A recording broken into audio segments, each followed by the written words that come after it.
not of conflict and oppression and repression, but a place where the city's workers work together positively and happily to create a better future for all of us. And you know, when Ann and a bunch of her friends worked at Caterpillar Tractor 25 years ago, one of the lessons that they taught me was that the workers at Caterpillar knew a hell of a lot better how things should be managed and how production could be improved. And I think if in the city of Oakland we started treating our city workers that way, instead of treating them and their unions as enemies, we'd be a lot further down the road.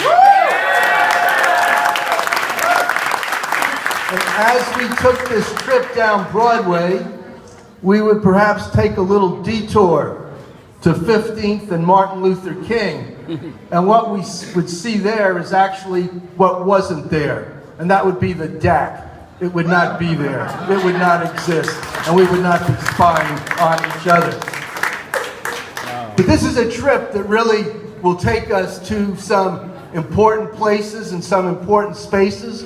After we left the former DAC, continued down Washington Street until we got to the Oakland Police Department.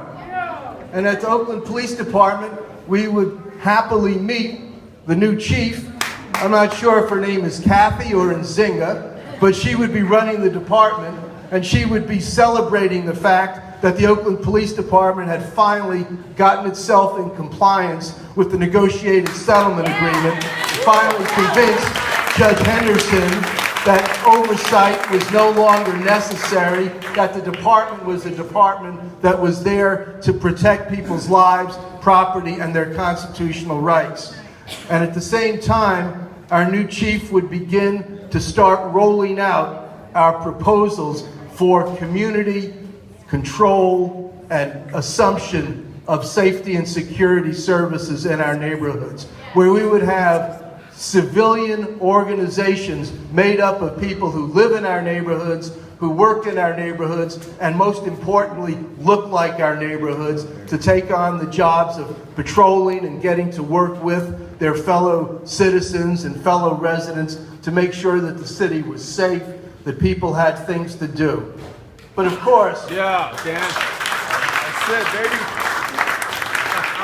But we know that the message of social and economic justice requires a big chunk, a big dose of economic justice.